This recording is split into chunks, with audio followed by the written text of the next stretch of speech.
Hey guys, Jay here. So on the side here, actually here, is 6 strategies that I think are, first of all, relatively easy to do. Does not require like an insane strong build or anything. You can just do it on a average build, and you can farm some currency, especially for league start. They are relatively reliable. It has been pretty good for every single league so far. And so yeah, I want to introduce you guys, if you are newer to PoE 1, and if you basically if you play PoE2, for example, and now you want to try PoE1, then these can be the things that you are going to do to make some currency without having to think a lot, right? You can just learn one mechanic, you can do it, you get a lot of currency, and then you can, maybe do something else. Up to you, right?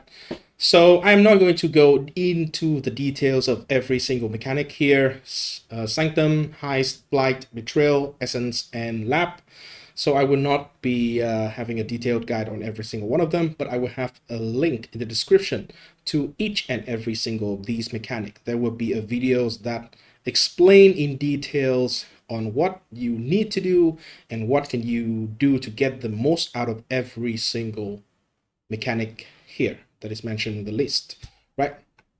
So I'll just go through each one of them quickly. Sanctum, probably still king of printing raw currency. The reward can be a lot of divines, a lot of currency. If you're lucky, you can even have a freaking mirror or something. But, it is still, in general, on average, it does give a lot of raw currency. And you can also maybe farm for the relics as well. They can sell for quite a lot of money if you hit a good one. So Sanctum has always been a very, very good mechanic, and it's not getting any worse this league. So I think Sanctum is still kind of like the king. Heist is going to be a second one mentioned in this list. Received a huge quality of life to get into the entry level of Heist this league. You don't need to play around with the level of the worker or the people who you hired anymore.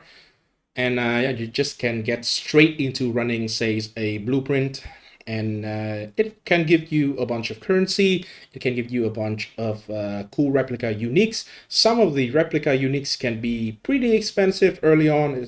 For example, replica Aberon Warpath can be a very good one. You can get Fulcrum from the Heist.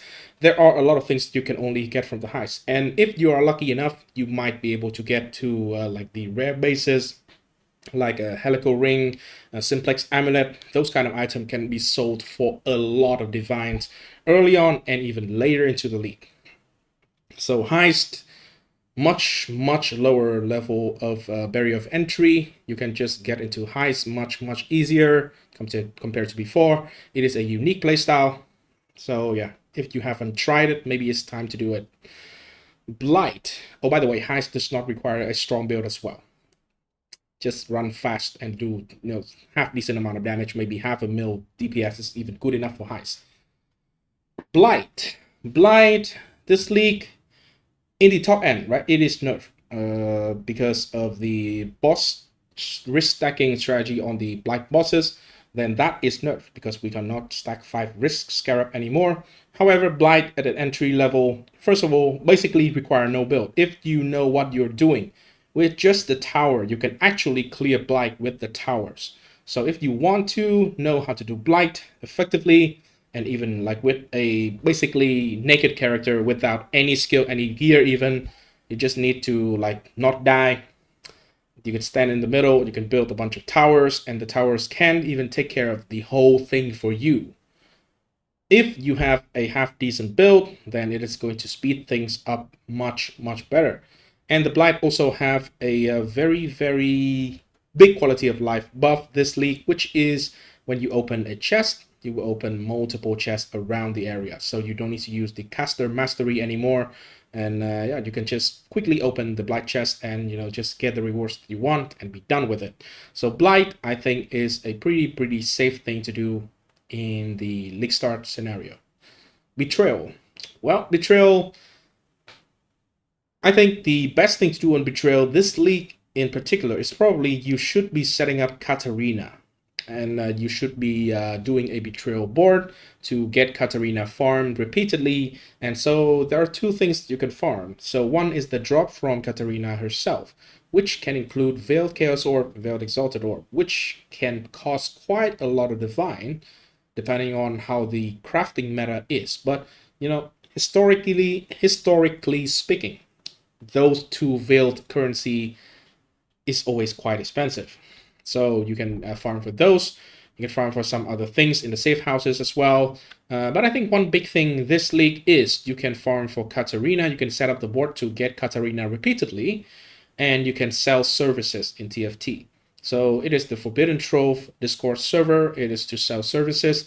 And this league, with the addition of Bloodlines Ascendancy, you need to kill a boss in order to get the bloodlines, right? And not a lot of people actually knows how to get to Katarina in Betrayal. Betrayal is a convoluted mechanic.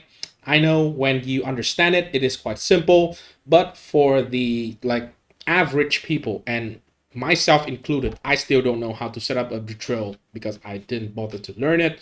But if you can set up a Betrayal, if you can run a Katarina quickly, then you can sell the slots for killing Katarina. And a lot of minion players is going to line up for getting their Bloodline Ascendancy. And, you know, farm the people. The people always drop currency. You want like one divine for a kill, people will pay you one divine. So that is a guaranteed drop. Just farm the people. They are the monster, the real monster, with the real loot, always ready for you to farm. So yeah, Betrayal, very promising. Essences. This is probably the most simple strategy. Maybe you pick up a couple of scarabs that can, you know, improve the quality and improve the number of essences in the map. You run the map, you kill the essence monster. You pick up the essences and you sell them in the auction house. Not the auction house, but you sell them in the currency exchange market, right? So essences always needed because people is going to craft item, and essences is a very popular way to get the first 2 maybe 3 mods in an item, because it guaranteed 1 tier 0 mod already with the deafening, the highest tier, right? So sometimes you can even get the corrupted ones. And this league, small quality of life buff. You can actually use Vow to corrupt the essences. You don't need to use the Remnant of Corruption anymore. That is removed from the game, I believe. So yeah, you can just have one less slot that you need to bring with you on, you know, mapping. So essences, always profitable. You know, to what degree, I don't know for sure. We don't know for sure because the league has not started yet. But I think this is a tried and true strategy already. Pretty safe bet. And last but not least, Labyrinth. I think Labyrinth is kind of like underlooked basically every single league. Every time something, you know, every time someone, you know, get a strategy that is around Labyrinth, it seems like it is a brand new thing to most people, because nobody likes to run lab except for some like weird lab runners. Yeah, Labyrinth, early on, you can, you know, get a bunch of loot from it. Obviously, the loot might not be too good, but you can, you know, if you're lucky, you can get like a Grand Spectrum to get the minimum charges. Those can be very valuable. You can get some specific jewels that only drop from the Labyrinth. But the like regular command currency you will be getting is through targeting some transfigured gem. Because if you run lab, you can sell some transfigured gem. Which one do you sell? Well, you need to maybe keep up with the market prices on maybe POE Ninja is a very convenient way to get to know the prices on the item in Labyrinth. So you can check the gems, you can see which transfigured gem is going to be high prices. Normally, right? Normally it depending on the meta. I think the meta of this league, maybe the kinetic bolt of impact or kinetic rain of impact is going to be pretty expensive because it's a new skill. And the regular version, we just got the new information for the gem information, and the regular version of kinetic rain is pretty dog shit, but the kinetic rain of impact seems to be OP. And maybe if Kinetic Blast of Clustering is meta, then that can be relatively expensive as well, just like the previous league where we farmed for Volcanic Fissure of Snaking. There are a couple of things that is always like relatively high prices. For example, Frostblink of Wintry Blast is also very good prices all the time because it is the fastest movement skill for any caster build. Maybe if you can have a DD, detonate that of scavenging, detonate that of chain reaction. I don't know. You need to check the price when you actually farm, right? So yeah, those are the strategies. One honorable mention before I end the video, I always do Alva's temple farming. So Alva's is Incursion. So I always do Incursion. Incursion is, first of all, also like any strategies in the list here, it is very easy and it actually gives a decent amount of experience as well, and it makes a sustainable amount of currency. When I know how to do it, I can print the temples very, very quickly and sell them back for profit with the addition of a synchronous trade. It is going to be much, much more pleasant to sell all the temples. So yeah, that ended the list over here. So thanks for watching. Let me know what you're starting. Let me know what you're farming in the beginning of the league. And yeah, I will see you in the next video. I will see you on the beach as well. Peace, exiles.